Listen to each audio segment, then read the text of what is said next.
I'd like to call House to order on the motion. In the aftermath of genocides, ethnic violence, and crimes against humanity, this House opposes efforts to ban or suppress the discussion of ethnicity and or religion of all crimes.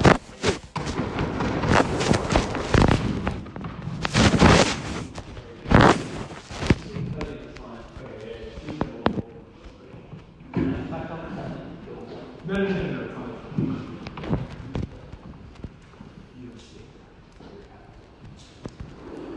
I think when millions of lives are on the line, a colorblind approach that ignores like the basic backgrounds that cause these conflicts to happen is not the approach we need. So first I'm going to model and then go into how failing to acknowledge ethnicity and religion enables these conflicts to be more likely in the future and fails to give reconciliation to the people that need it the most. Firstly, a model. So this isn't necessarily about just hate speech laws necessarily, but generally a blanket ban on any discussion of ethnicity and religion, right? So specifically what we're thinking about not having are parties that favor supporting the issues of one specific ethnicity after these conflicts. In addition to hate speech, which also we define having on our side of the house so long as we get more benefit, we think we will. On to my instructional material, and I think it should be clear what we're talking about as we go into that. Firstly, I should acknowledge that in a lot of situations after these conflicts, the power balances that previously existed still do, right? A lot of the time, when you steal all the wealth from a huge group of people or deny them voting access,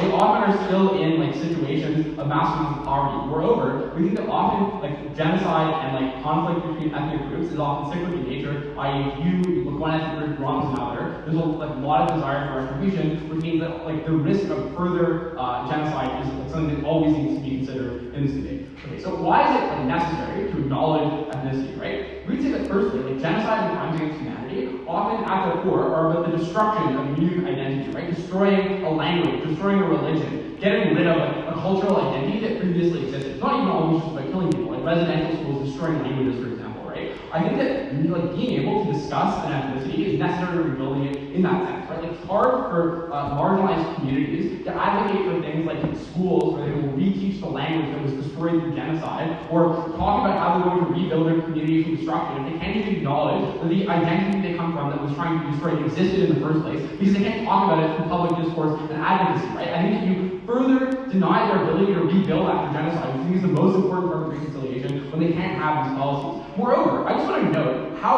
common genocide denial is among white supremacists and generally groups of people that perhaps want to perpetrate them in the future. Why is this, right? I think that if you want to have dog whistle policies that, even if they don't nominally talk about ethnicity, but hurt people of color or marginalized people, for example, it is very useful for you to not acknowledge the fact that these genocides happened at all, because then you don't need to worry about people realizing, hey, the rhetoric that you're talking about is something that is directly used to harm people of color, for example, right? I think this means that when you stop people from, for example, criticizing a policy from a right-wing or pro-genocide candidate, let's say, because it specifically harms a specific ethnic group, then you can't have those types of criticisms which are necessary to prevent those people from coming to power in the first place. I think therefore it is more likely that you have people come to power that are able to hurt marginalized people that are explicitly talking about it, and then you lack the ability to call them out for the things that they're doing, right? I think that this is a serious problem that we are not able to solve without an active discussion of the existence of these identities, right? But moreover, I think it becomes very difficult to consolidate power unless you can unify a marginalized group of people, in a concrete, political party, for example, right? I think that in many of these places, ethnic parties are parties that defend certain ethnicity or marginalized community are crucial to getting systematic change, right? If you have a community of people who were denied democratic access, denied wealth, through things like being relocated, having their homes bulldozed, being denied access to any sort of resources, it is very difficult to then, after that happening, represent yourself in government, especially in government where you have mass amounts of gerrymandering, mass amounts of for example, in the United States where a lot of black people are gerrymandered in districts and don't have huge amounts of say in Congress. I think in these cases, it is crucial that you're able to rally people behind a common goal, right? People that are able to have a unified party that stands to acknowledge these issues as a platform and can defend these people, right? I think, for example, in Israel, right, it's very important that the Palestinians have a party to defend specifically their issues that can work to fight them, and then is unified and fight against a party that would otherwise oppress them, right? I think that the comparative is that you can't have these parties. You have people that are politically disenfranchised because the government has already heard them, they're hugely stressful, and now they're substantially less willing to turn out to vote when they don't think that there are parties in place that defend their specific identity that they think is crucial to their ability to rebuild after these crimes. Sure. Yeah. in the aftermath of the partition of India, do you think that the creation of the BJP was a net positive or negative? Okay, so definitely like negative, but I think that the comparative is firstly, I think that if you have, given that the balance of power already exists, I think that the ways in which bands of ethnicity exist are often biased. So for example, this looks like Quebec calling Bill 21 secularism because it would ban religious symbols. Right? I think that the ways in which you implement these powers, like implement these laws, are often going to favor people in power. So I think things like the BJP could still exist, only instead of explicitly talking about ethnic divides, they dog whistle and have policies that still favor Hindus over Muslims. They just don't explicitly acknowledge that, and now you can't call them out because you don't have the legal mechanisms to say that those policies specifically disadvantage a critical group of people, right? I also think that it's part of the reconciliation process to legitimize victims, talk about their identity and the identity of the soul. You can't talk about the fact that no one speaks your language anymore. You can't talk about the fact that the ways that you can still have a clear speech talk about the ways to harm, but you can't talk about how that exists in the context of your identity and that oppression, so you just don't think you have as good treatment for that. Moreover, I think that in terms of just the comparative and the issues with hate speech, I think it's probably even that's a lot, right? I think that just banning discussion of ethnicity and identity enables governments to fail to do things that relieve the underlying issues. Like, what do I mean by this? Like, in Rwanda, after genocide, fugitives were forced to work alongside the families that they belonged under armed guard, right? This is crucial because it enables them to see, for both parties, to see the humanity of both the people that they had wronged and the people that had perpetrated genocide against them, right? I think that this type of reconciliation, where you force people to come together and see their underlying humanity, can only happen when you have to acknowledge that there were differences in identity, that there were divisions, and you now need a policy to stop it. The ability to have a policy where you acknowledge these differences and seek to mend them can only happen when you have a nuanced discussion of identity that we just don't think can happen in a world where we completely censor these disagreements, right? I think that this type of banning solution is highly problematic, at best, and will lead to further harms at worst, right? Okay, so I generally think that even in cases where you try to ban hate laws, it is still possible to discuss things like the ability to rebuild communities, the ability to get back the communities and identities you previously had, and to get reconciliation that values identity and prevents and calls out the rhetoric that even that doesn't normally discuss identity implicitly will try to destroy your communities. I think on our side, you uniquely prevent these genocides from happening in the future. You get substantially better reconciliation, and you get rebuilding for the people that deserve it the most. I'm incredibly proud of Senator Pinno.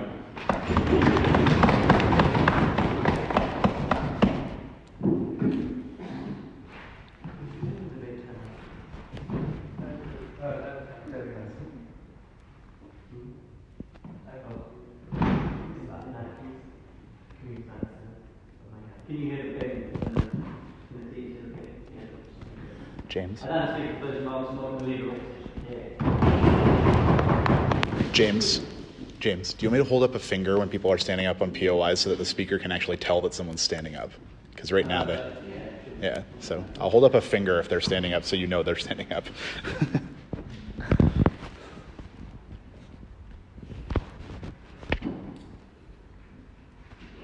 Thank you, honorable panel. I think in order for Gov to win today, they need to explain to you the likelihood of what kind of speech is going to get banned or not going to get banned. What kind of speech will be more prevalent in the aftermath of a genocide. I think what me and Chris are going to do for you today is really explain the types of speech that are likely to come out and why it's absolutely necessary that we ban speeches and certain types of speeches overall. Okay, first thing is, what's the harms of divisive speech and why is that likely to come out more? And second is, why is it unlikely that the government will ban speech that's coming from the oppressed and things like that, and then going on into refuting everything the Prime Minister has talked about here today.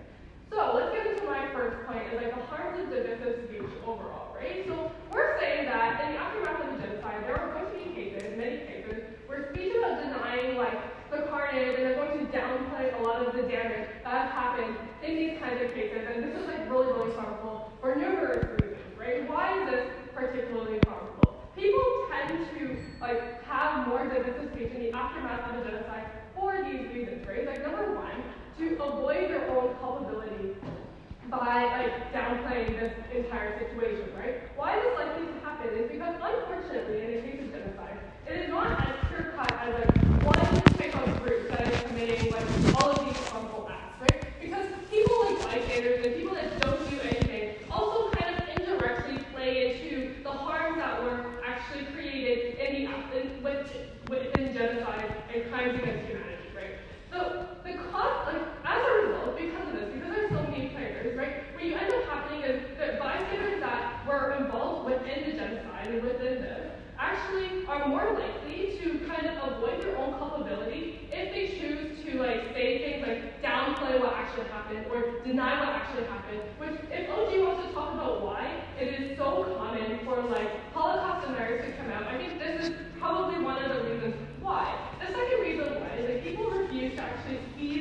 damage that has been done in certain circumstances, either if they were directly involved in this or indirectly. And the third is that people use race as a tool to divide, such as, for example, hate speech, which OG correctly points out, or divisive speech that has this. Why is this actually important, and why do we want to prevent this in the first place? I think it goes beyond just like this harms the people that like went through this kind of event, right? I think the main reason why we actually want to prevent this from happening in the first place is really important to actually remember the kinds of problems that happened within this time period to prevent it from happening in the future. I think the second reason why is because we need to like essentially protect people that were oppressed in this situation by making sure that they at least do not face the amount of like discrimination in the aftermath here, and their lives like heal from the damage overall.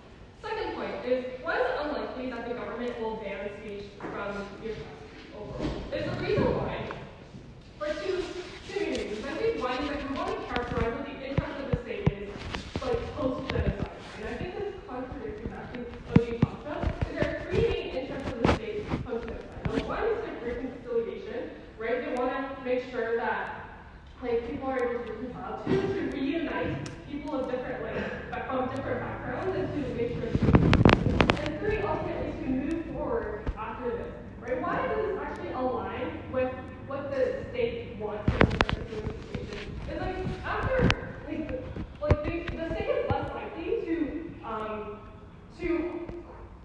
prevent speech from the oppressed, because after this, like people are essentially like really on edge and traumatized by the event, which means that if they go against these types of people, there's high likelihood of protest and reform and things like that, which makes them less likely to go against this. Let's go into reputation of everything the Prime Minister has talked about. Before that, so if I say that I want to strengthen the borders or have law and order, those have clear racial and identity-based implications. So the point being that like, oppressors don't need to use race or identity in order to have racial or identitarian policies, but you need to discuss race to call them out for it. Right. So I think like our burden on our side is about saying we support banning like all types of speech, even if it hints at like race or anything like that, right? I think our burden is to essentially explain like what kind of speech is likely to come out on like majority of the instances, and why because of that, in the case that we do ban everything, why in that case, since we're banning majority of this one kind of speech, why that is like beneficial on our side. If we can prove that divisive speech is most likely going to come out, and like there's a smaller chance that other types of speech won't, I think ultimately we win on that point because like the harms, the benefits outweigh the harms, right? So let's talk about Prime Minister.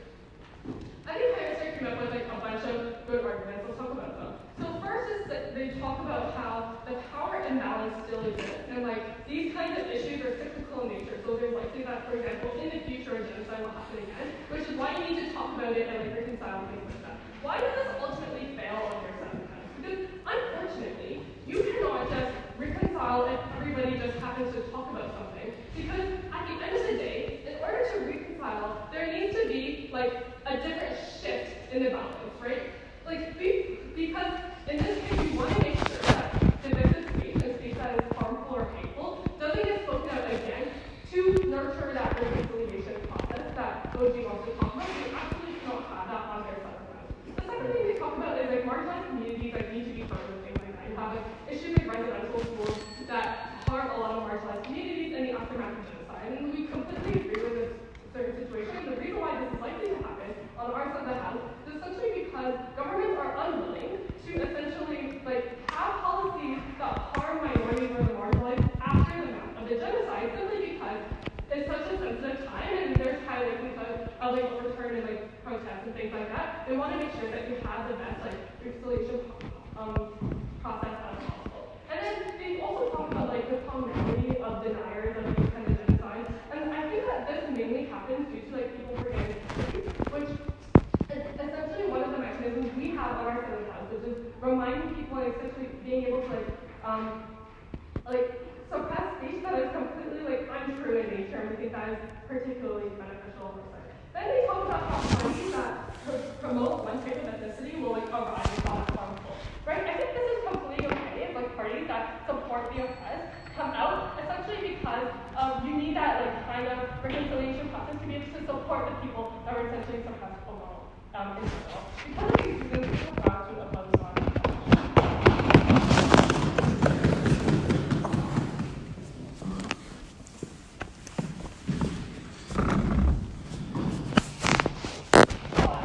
Zionist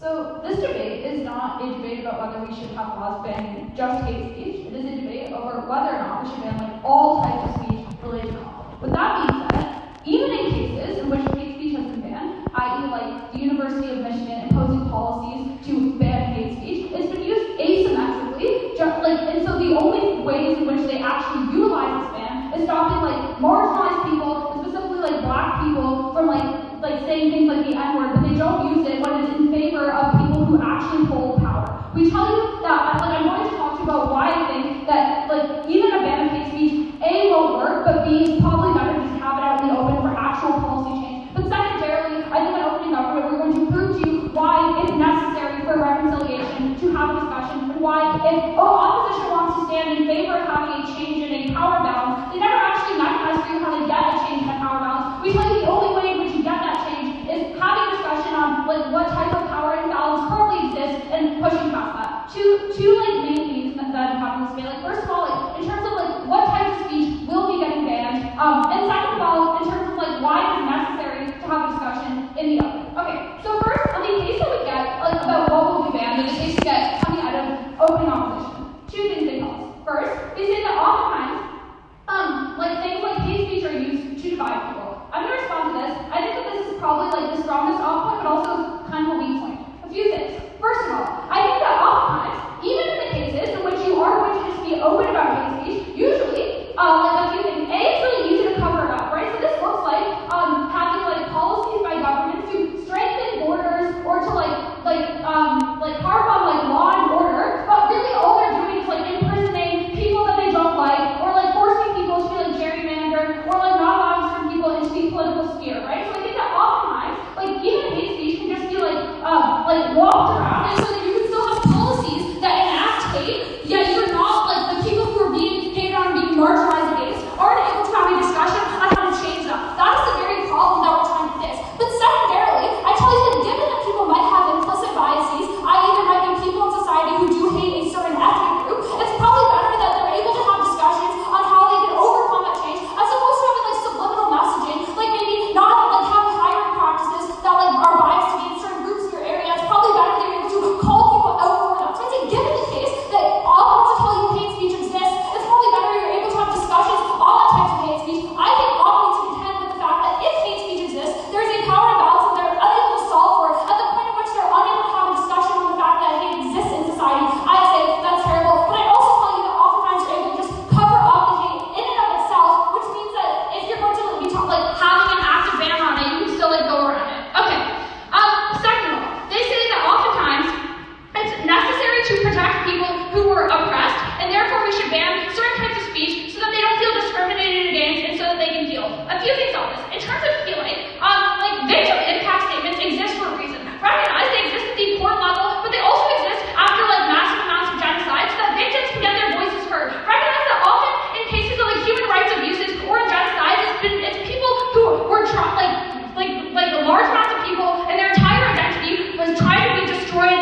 your side of the house is not able to have any discussion, right? So I'm not saying the discussion needs to be racialized and violent. I'm saying the discussion needs to be allowed to be had, and at the point at which you put a ban on it, you can't stand in favor of allowing that discussion to be had. And when you have any types of laws that are, like, even if you want to have a discussion, the ability to put in place the type of ban is often asymmetric in the types of discussion that we're going to have, and that's why we can't just put some type of blanket ban. Okay, in terms of getting actual change, I think things. First of all, I tell you that any time like a politician from a marginalized group like runs for office, they also usually garner a lot of support and their voter basis increases. We see this in trends like Canadian politics, but I'm sure this is true elsewhere. I've seen some of that. But I tell you that this means that if you want to like actually make people feel like their voices are heard and that they are actively getting reconciliation, you want to make them like get change from a political sphere that usually disenfranchises marginalized people, you need to give them the ability to have a voice, you need to give them the ability to like have trust in their political actors and be able to talk about the types of policy changes they need to prevent future genocide. But you also need to not allow politicians who can completely ignore groups of people. If you want to be able to bring back like language that was stripped away from a community, if you want to be able to give a community back their land, you need to be able to talk about the different ways in which reclamation can happen. I'd say the point at which on opposition in this debate, they are doing absolutely nothing to prevent a future like genocide or future acts of violence, and they're allowing systems of political and like power imbalances to continue existing. All of those harms are still existing on their side. I say at the very least we get reconciliation, we get active discussions, and we don't allow politicians to like continue to have policies that are negative, but also we allow people to reclaim their identities and to get back the land that was stolen from them and end a cycle of disenfranchisement. I'm very proud to be an opening government.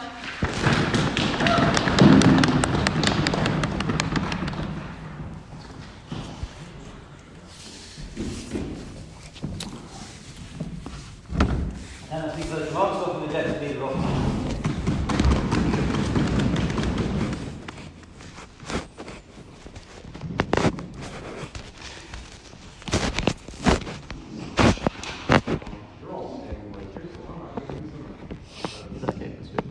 Sure. I mean, it's been going in and out of connection anyway, so.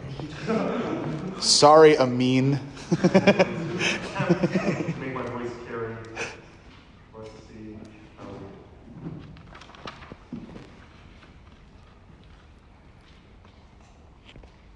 It's not enough for opening government to just assert that all kinds of speech gets banned on our side of the house. They need to actually engage in our analysis of what the goals and like incentives of governments in post-genocide states look like and what kind of speech they are likely to target with their bans. This is what Tianzhi gave you. This is something they did not engage with at all. They just sort of asserted that like, hey, the motion says we should oppose Everest ban. That means you need to support all types of things. I don't think that that's realistic. Okay, first, three key questions to this debate. First, I want to talk about the framing of what type of speech is most likely to get targeted, speaking with what I was just speaking about.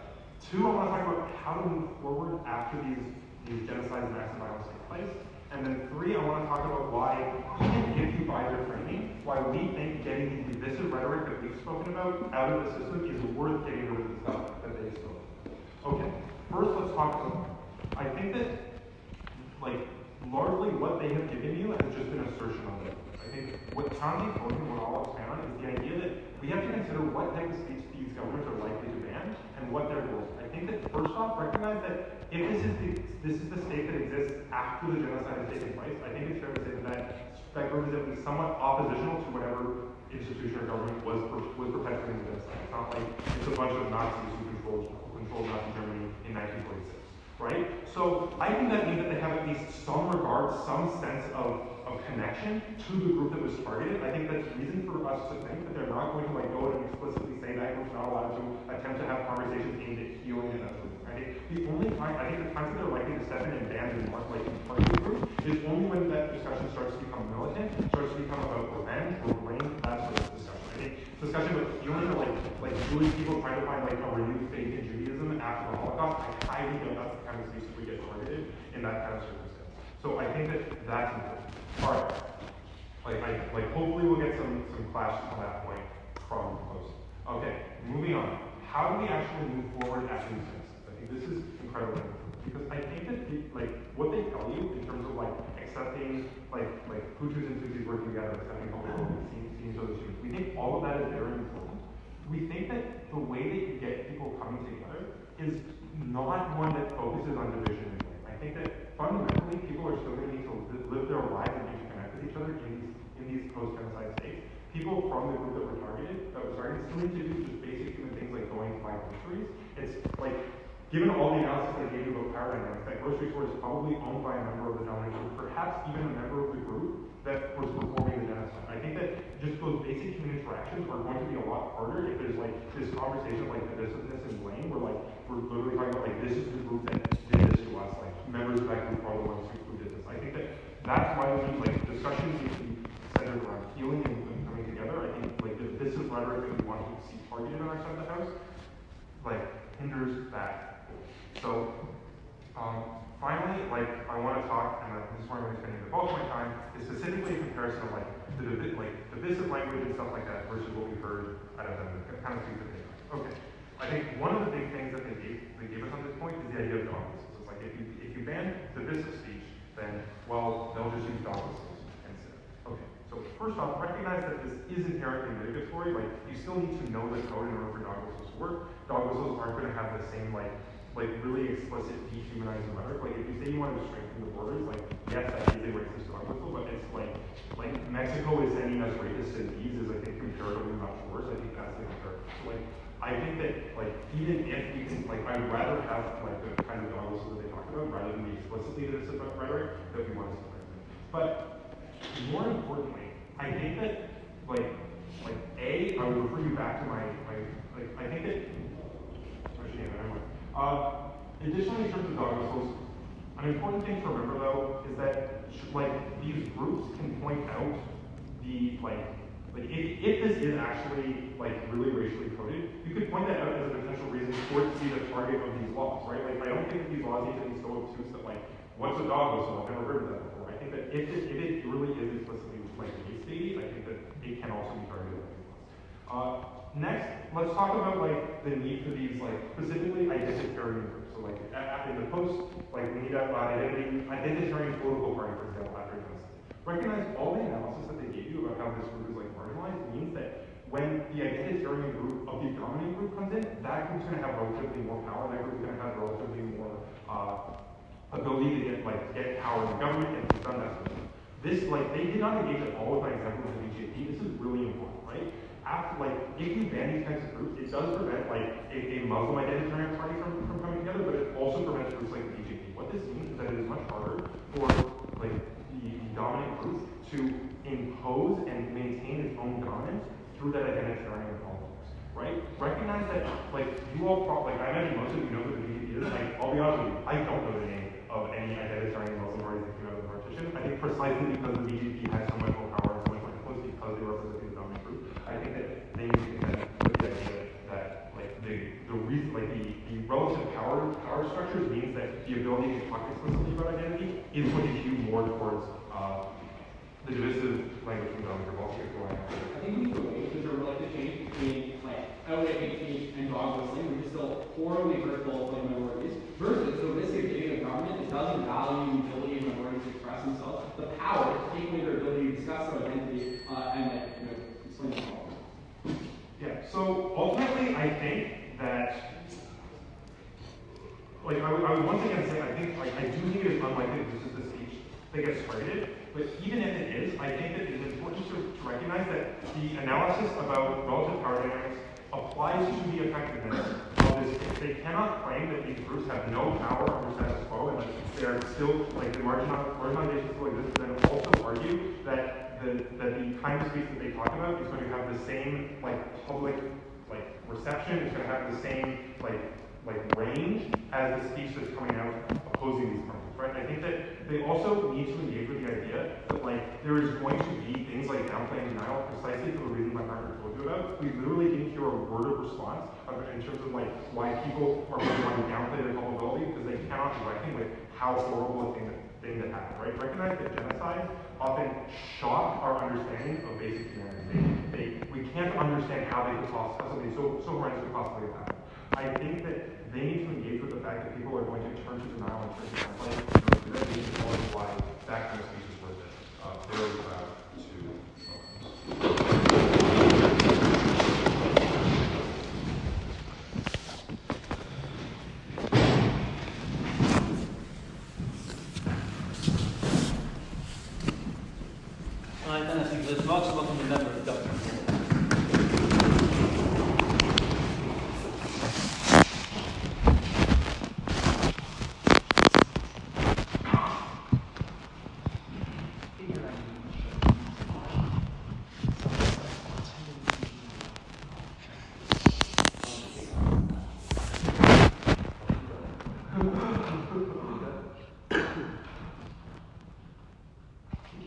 opposing government is unbelievably simple. It is that the repression of speech about your own ethnic identity and religion is in and of itself a form of cultural erasure and violence that is unjustifiable as a consequence. On hate speech, before we get into the extension, even if you legislate hate speech, you will still be called a racial slur. You will still have attacks about your identity be made all the time. It can be for dog whistle reasons, as OG said, or it can be about the fact that I think this is the more true part of this case. It is because the state chooses when to enforce hate speech laws and chooses what constitutes a violation of hate speech, given that many times people in transitional governments were part of the force that committed genocide against populations. There's no reason to believe that this is going to be something that is always done equitably, meaning that you can't actually trust it to be a form of protection against religious minorities. Fourth, let's talk about the status of these kinds. Let's talk about the status about what actually happens post-genocide. First of all, you often have truth missions that happen immediately after the genocide, wherein all parties are interviewed, so that way you can try to get a holistic account of what happens. Post-fact, you get a report that gets written where you try to outline, one, what actually happened, and two, to have recommendations to the transitional government to actually report on what should be done post-genocide and the reconstruction of that state. Second of all, what often happens post-genocide is that the transitional government that gets created post-genocide has the following few objectives. One, it wants to create some sort of harmony between people within these communities as quickly as possible as a means of maintaining its democratic legitimacy. Two, it wants to ensure that democratic norms in some capacity be restored. And three, it wants to prevent future genocide. Let's talk about the status of these communities post-genocide as well. First of all, it is more than just power structures still exist in the Ukrainian government. It is that these communities often live in ethnic enclaves that have been deeply segregated units because the genocidal government, in most circumstances, forced population transfers into these areas. But also notice that these communities more than just exist in the Ukrainian government or more than just important. In many circumstances, these identities are key to your own way of life and have been a form of reclamation against your own colonial oppressor, and therefore become incredibly important. Your community is going to be deeply distrusting of new governments, and therefore require solidarity amongst the people within your own community, because you can't trust people on the outside, because many times those atrocities were committed by people within your own neighborhood. So, how does that affect the post-conflict state? There's three tiers as to why this is the case. First of all, it is that it underlies the key mechanisms for the reconstruction of the state. Why? Because it's more than just whether or not we build schools for languages, as the government says.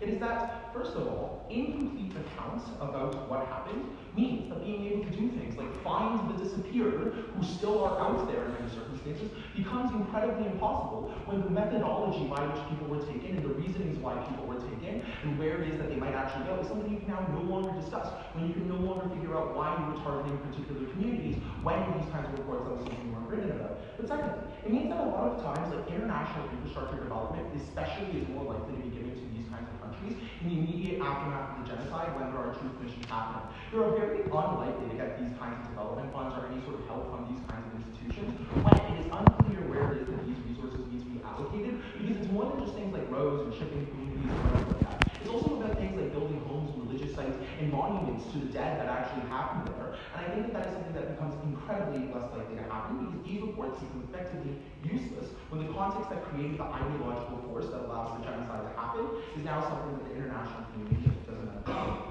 Seven, we argue that this hurts community healing. Let's understand what community healing entails, first of all. First of all, it's about holding sites to the atrocity which people can learn. So I know this isn't an example of an ethnic cleansing, but it is still the example of a genocide. Post-Pinochet in Chile, there was many times where in these sites to which death camps were, and where people were held prior to being disappeared, many times post-genocide, people who were affected by this took outsiders to go visit these kinds of death camps so people could viscerally understand what had happened there, so that way the claims of the horrors that had happened were able to be understood. This was often a form of key community healing, because when people were trying to reject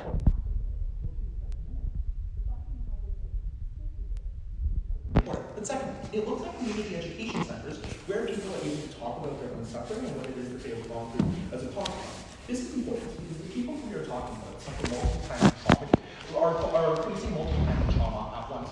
First of all, they're suffering from community trauma, wherein even those people who are identified as part of this community maybe were not maximally affected, they nonetheless still feel deeply traumatized and afraid whenever they try to interact in the politics as a whole, because they do not trust that they themselves will not be attacked. But it's also intergenerational trauma at play here, wherein future generations do not know why it is that they are being villainized and attacked and being dehumanized by all forces, but they still want to be able to figure that out as a form of their identity, right? So notice, these kinds of sites no longer legally exist in those circumstances because the fact that they are religious and ethnic based are at the core of the existence of these sites. It means that a lot of times mainstream ways in which we might want to try to heal these people through other forms of reconciliation and things like that are things that are, one, not accessible to most people, because most times these communities are incredibly far away from major city centers as a deliberate attack by these governments. But two, these also are not trustworthy in a sense, because many people in these post-conflict states supported the genocide that happens, right? You can't trust the kinds of people that you're talking to in most circumstances when you go outside the community. Third of all, this allows for there to be a rise of authoritarianism in these governments. And this is much more than what we get from European governments, which is about dogmas alone. Note that these are countries which are ripe for the rise of authoritarianism once again. Why? Because many people were still pro-authoritarian, and note, this is more than just your average citizen. It is many people who hold official positions within the new government who still were very much pro-genocide. Secondly, it is that there are many rebel groups who are still fighting against the state, which means that the democratic institutions are developed weak, and in many cases destroyed through genocide. Third, is that in order to get control over the government, in order to be sure it functions, you require some form of authoritarian action to get sort of control of this.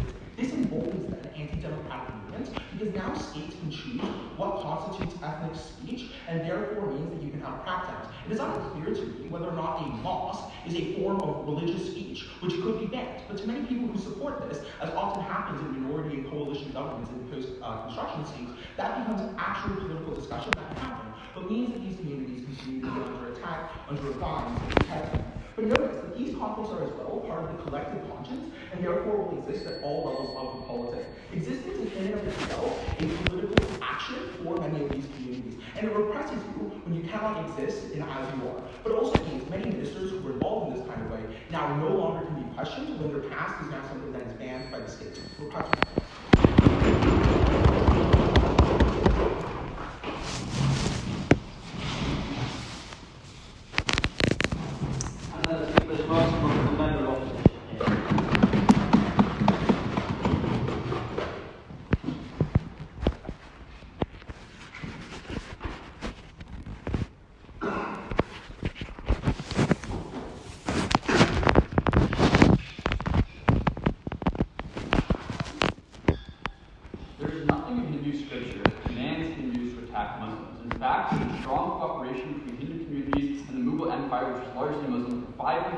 until the mid-20th century. No one has answered why it is the case that these crimes against humanity happen. People have said once they happen that there's long-lived these crimes against humanity are interested in creating, erasing identities, but nobody said why they were instigated in the first place. The thesis of our case on closing opposition is that they are politically motivated individuals who hijack ideology, ethnicity, and religion for their own purposes, that the reason why these conflicts happen in the first place is not because groups are predisposed to hurting each other, but because individuals take actions to manipulate groups to act on their behalf. The buzzwords of hate speech and asymmetry of power that we've heard in the topic of this debate have not actually concretized the reality of situations. Victim impact, like what OG and CG with more proper nouns describe, will still be discussed. Genocide will still be litigated. The question is what the nature of that conversation looks like. The mechanism, as a side note, the solution to the problem of reconciliation is unfortunately not towards really sad places, even though that is an important step. I think the real question is how we make sure that policies and political change and cultural change happen at a more mathematical level. Towards the part that can still happen, you can say they're not religious in nature. The mechanism we defend on opposing opposition is saying things like you were hurt by genocide, but not saying you were hurt as a consequence of someone else's religion or ethnicity commanding them to attack you. We are happy to still have community building and revitalization that does not suggest a racial context, i.e. the Rainbow Nation narrative in South Africa that still give help to poor black communities without ever mentioning the fact that it is a racialized policy. These states are incredibly fragile after crimes against humanity. State infrastructure is crippled. Everyone is afraid of one another because they worry that each other's ideology and religions are driving into conflict. We are going to resolve that with opposition. A brief note note about the opposing government extension, which I'll deal with more integrated in my extension, but they talk about this as cultural erasure. What you say, one, if we're talking about this like a policy, which is what this round has sort of been generating, then the types of things that you say at home or to one another can still happen. Hate speech laws and the things that we're defining on our side of the house are things about how we discuss these things in the public forum, how we discuss these things in courts, in legislatures, or in public spaces. If this is a policy, or so I think that we can talk about these things at home without ever having to worry about what happens in the real world. Okay, extension. We're going to swallow all of our burdens and support banning all types of speech and banning all speech of religion or ethnicity. Why do genocides and crimes against humanity happen? OG says they do happen, but they never say why they happen. We think it's strictly calculated, rationalized decisions by political elites that often masquerade as ethnic conflict. This is why the vast majority of people can peacefully coexist most of the time, where there's nothing in Hinduism that dictates that we should hurt Muslims, but is weaponized by elites like the leaders of India in the 1940s and 1950s. It might, in its process, hurt millions, but the goal is not just to kill for killing's sake, but there are leaders who seek power or political gain. Think about Slobodan Milosevic in Yugoslavia that turns to ethnic cleansing. The ultimate purpose was to create a Serbian consolidated state so that they could self-determine substantially easier. The Ottomans from Armenia, who wanted to create a homogeneous Ottoman Empire in the twilight of that nation in order to consolidate power. This is true in Cambodia, this is true in Rwanda, this is true in Germany. The reality was that it was a political consideration that masqueraded as an ethnic one. Our position is that banning discussion of religious or ethnic grounds in official procedures and many public fora does not preclude the discussion of those atrocities. What then happens in our society? We talk about genocide or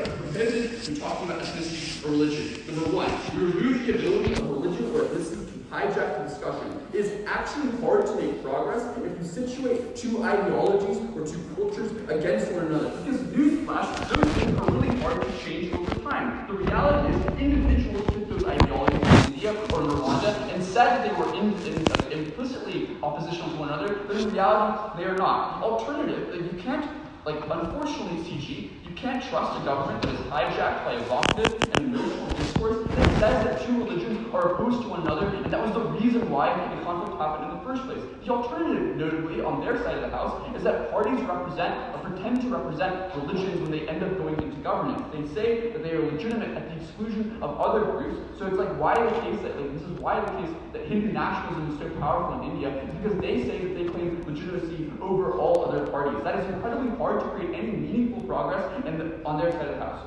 Number two, analysis in truth and reconciliation committees, parliaments, courts about who's responsible becomes less about ideologies and more about individuals. What can you do if you can't talk about ethnicity? You talk about and analyze the incentives of the individuals and the groups that were the vanguard of the ethnic cleansing or the crimes against humanity. You realize that they have particular incentives that matter to them. Unlike what OG says, you don't need race to identify these people because they were leading the movements and they're very identifiable.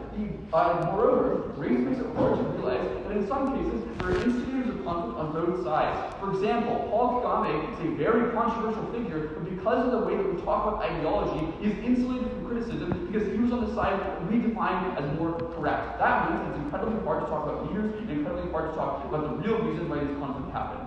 So, what are the types of solutions that happen? I'll take opening. Okay, so there's a reason why neo-Nazis love to talk about the bombings of Dresden and just look at it as a question of death so that they can say that the Allies and the Americans are just as bad as the Nazis. If you just look at killings and don't look at the ethnic and identitarian nature of the killings, you're not able to do proper justice because then you can say everyone was evil. Wait, so Hitler still acted in evil ways. We can still talk about those evil ways without ever saying that it was because of this Christian neo-Nazi underpinning, but rather it's a strategic incentive to do so. Three types of solutions that happen on our side of the house. Number one, reconciliation is much easier if you understand that your neighbors were manipulated at the top level, not ideologically or ethnically driven. If you don't fear them or the culture is intrinsic to them, rather you can specify corrupting individuals. This is less likely to lead to things like revenge killings of community members that might be somebody that you would hear on their side of the house. We grant they were often in many cases somewhat complicit, but I think to reconstruct a state, you need to ensure that you identify the real reason these conflicts happen was at the top and not at the bottom. Number two, you're more likely to get policies that restrict the abilities of individuals to manipulate the political process instead of identity groups, because that's the alternative on their side, an identity group is at fault, not an individual. So what do we support? What happens on our side? You can build in restrictions of executive power, but still allow Ottomans, for example, to sack the Turkish bureaucracy and ensure the state continues to function, which means that there's no backsliding into the previous conflict because things like revenge killings go down, and you can set target elites, but you're having less genocides in the future because you restrict the ability of elites to corrupt and manipulate the political process. The last thing to say is international institutions do not have to come in on one side like they did on Rwanda. They can instead say that the people who instigated the conflict are at fault, but the people in general and the communities in general are not at fault, which means that they're more likely to come in on our side of the house. So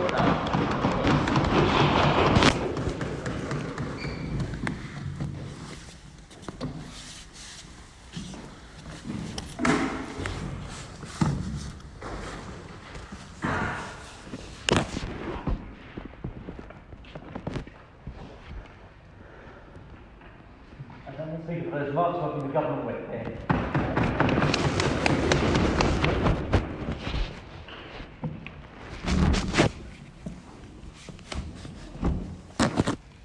This debate is far more than just about discussion and which forms of discussion, hate speech or otherwise, can bring benefits to the groups in these post-genocide states. This is a debate about the deliberate political tool that governments use as a second wave of oppression to the ethnic and religious minorities within these post-genocide states that Ethan laid out to you, and how these are the mechanisms by which continual post-genocidal states are able to further oppress these groups. So when up and down opposition bench, they're talking about what types of speech and what types of hijacking of identities are able to be mechanized to make these situations worse. They are undermining the idea that this is much more than the use of speech, but it is the political tool that governments are using as that oppression. So 3 things in the speech. First, we're dealing with opening opposition and closing opposition, and then I'm going to do a lot of rebuilding and differentiation. So let's quickly deal with opening opposition and how they're talking about divisive speech and how hate speech can be particularly harmful. But first of all, in post-genocidal states, hate speech probably exists regardless, given that the suppliers, oppressors who control these discussions were probably pro-genocide, so it actually becomes a tool. Divisive speech will exist either way. But also, as a opposes motion, we want to prove that this broad ban, regardless of enforcement or the nitty-gritty of what kinds of speech are actually going to be enforced, should be banned at large because this is oppositional to the needs of the individuals who are oppressed within this post-genocidal states. Right? So this means that bystanders avoiding culpability doesn't happen. This means that the divisive speech is actually irrelevant because hate speech exists anyways, so opening opposition is out. What did closing opposition bring you in their extension?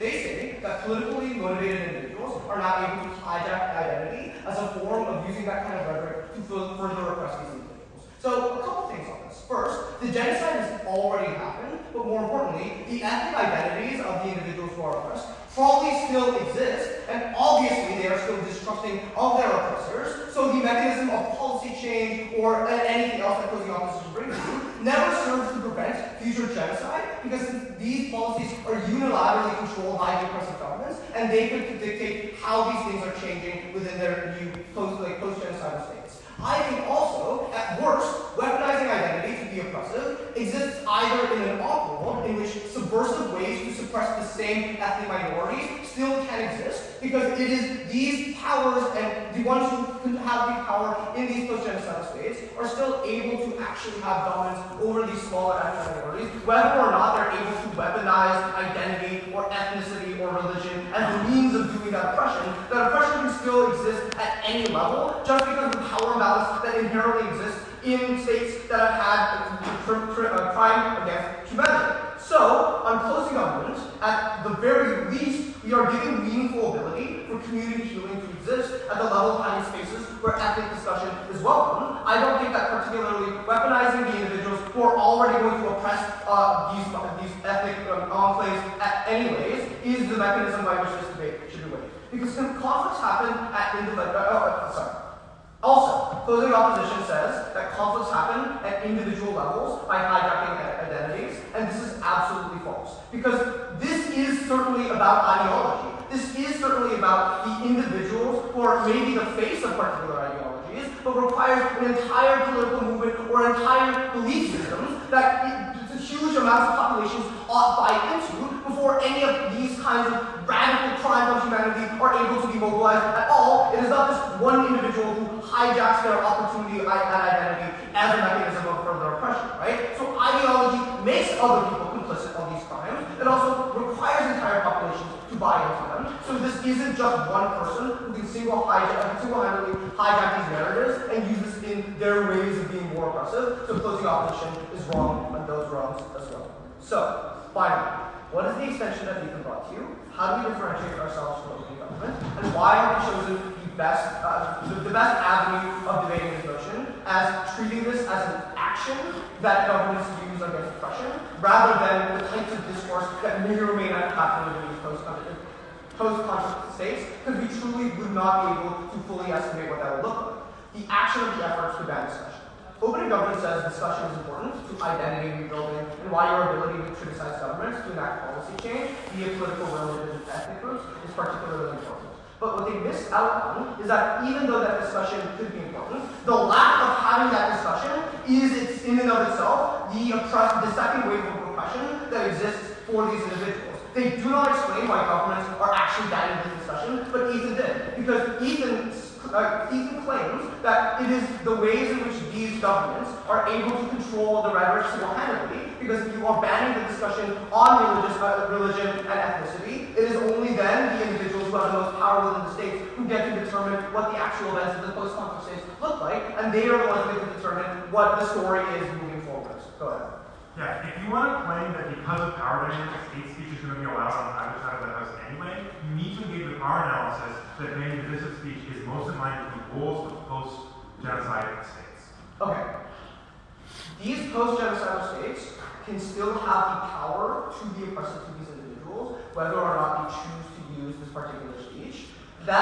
So fundamentally, the action and their ability to have these kinds of policies to ban this discussion is inherently the issue, and is inherently what we're trying to oppose. Whether or not divisive speech exists, this is the political tool that we are opposing, and that's what opening opposition is failing to understand. So, given that this is an inherently deliberate class political move by regimes who commit crimes to further oppress the survivors, or even the next ethnic minority that they're trying to oppress, why is it particularly harmful then in a world without this ability to even discuss ethnicity or religion in the contextualization of these events? Because I think particularly that these are regimes who control the rhetoric in other ethnic minority groups that they're trying to control power over, because they're unable to actually legitimize and see that where their communities lie. It is a lot easier for these oppressive regimes than to also target them next. I think then, opening government also says legitimizing the experiences of the oppressed and talking about these issues is important, but Ethan explains what the interests of transitional governments are in post-genocide states. This includes but also this is an attempt to prevent these post-conflict ethnic or religious communities to have intergenerational memory of these atrocities. So this is far more than just identity rebuilding. It is about the ability for these communities to start contextualizing these atrocities in the ways in which community healing exists, in which your ability to know that there are other victims of the same crime, there are other victims that you are able to contextualize with in the ideas of your ethnic enclaves, is the ways in which these communities are able to heal at all, the ways in which this rhetoric isn't solely controlled by the oppressive governments so proud.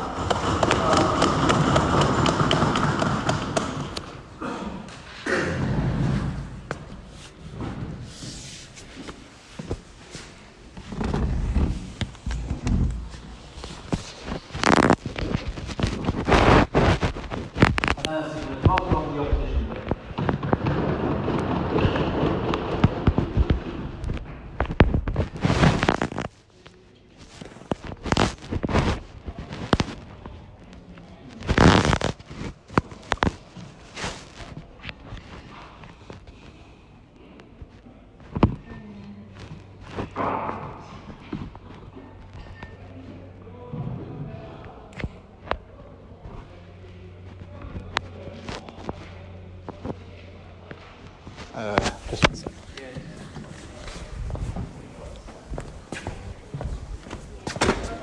The round's still going on, so down the hall or much quieter. Please be quiet out here. Thank you.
functional society, and because we're the only team that gave the appropriate mechanism for how we can pull this broken society together and prevent the worst case scenario of backsliding into more revenge killings, that we clearly take this bit.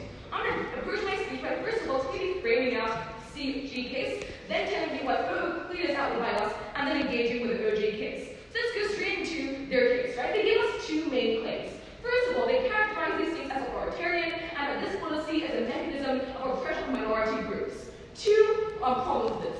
First of all, this bit literally can't function if we accept that the government is oppressive, that the government wants to oppress minorities. Because it cannot choose, because they themselves characterize this as one to pursue reconciliation and reparations and the harmony of different groups. Even on our side, we're likely to crack down on the freedom of speech and the ability for people to exercise their own religion. On their side, they're sure as hell not going to implement and the positive reconciliation policies they want either. This debate is about well-intentioned governments that are genuinely trying to bring actors together. Like, we're talking more South Africa post-apartheid, not Pol Pot. Second of all, they gave us the claim that it's impossible to exercise important reconciliation and recovery mechanisms without discussing race. They give us the idea of best operations. One, it's pretty important, like, we obviously you have to defend, not detaining someone, but bringing some of the people who attacked someone, or like where a person was killed, in the process of extracting someone, or saving their lives, or even finding someone's grave. So like basic technical steps that must be taken. It's not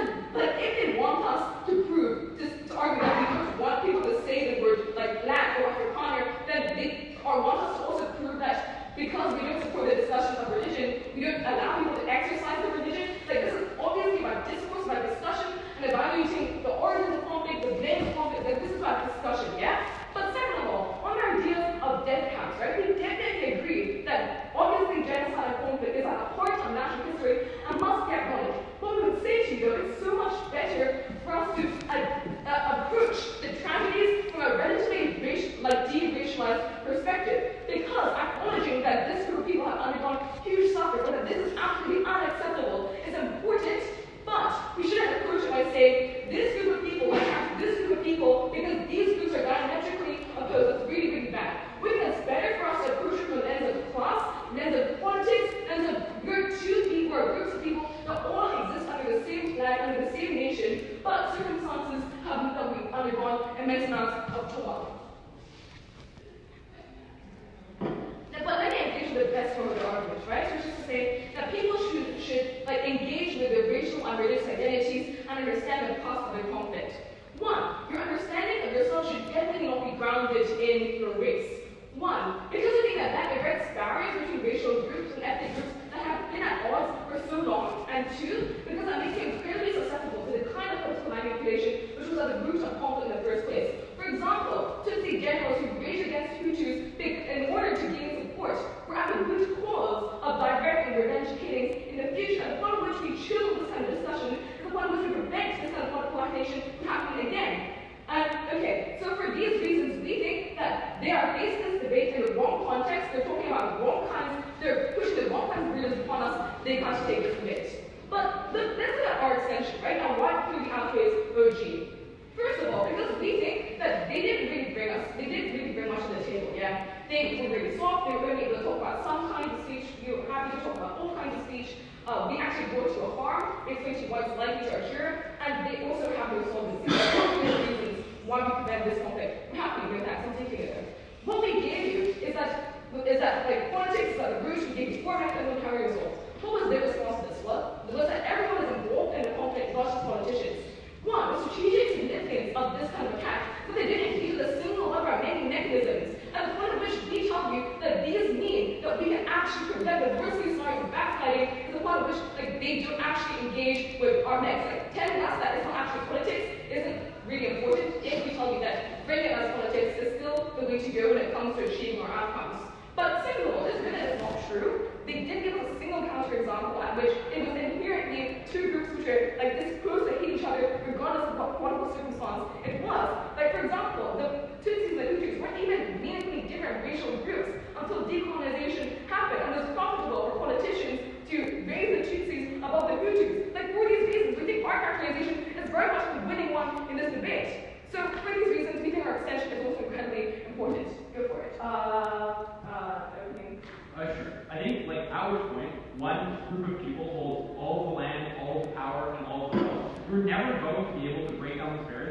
discussion of the way race and ethnicity play a part in inequality. Saying nothing is actively perpetuating ongoing inequality that exists in most of these societies. Perfect, happy days. Okay, let's go to engaging with OG, right? So, first of all, we think that it's far better for us to exercise their own reparations mechanisms when we make it less racialized. A, because we think that having a class-based narrative when it comes to redistributing wealth or opening up power systems is definitely the way to go when it comes to making sure that there are more equal opportunities for everyone. Just because they achieve the same outcomes, we don't have the effect of pitting racial groups against each other and encouraging further conflict. But second of all, on our idea about additional, the uneven application of discourse, right? One, we think that when one ethnic group is dominant and one ethnic group is not, we think having a ban is actually a way of equalizing the ability to speak out. Because if you're more powerful, you're the louder person in the first place, and at the point at which the smaller ethnic group can pull up the ban as a defense and say, you can't keep attacking us in this way, we can actually equalize the unfair playing field in these circumstances. 3, on our ideas on reconciliation, requiring acknowledgement of past histories. We think it's far more effective when we have reconciliation policies without this kind of racial undertone. Because when you're not able to come out and say, hey, when the fact that we're a different ethnic group is at the forefront of our mind, this is one of which you're more willing to approach them and that's how they're dealing, as opposed to looking at them saying, they're the enemy, we can't talk to them, that's terrible. Also, on our idea about genocide denial, right? Note that very crucial thing is that we're able to conceive of a world that isn't racialized, and the point at which this is at the forefront of everyone's mind, to the point at which we don't have the incentive to deny genocide in the first place, because we deny genocide in order to defend the innocence and the niceness of your own ethnic group. For all these reasons, Seyoung. I thank the speaker and all the speakers that are involved.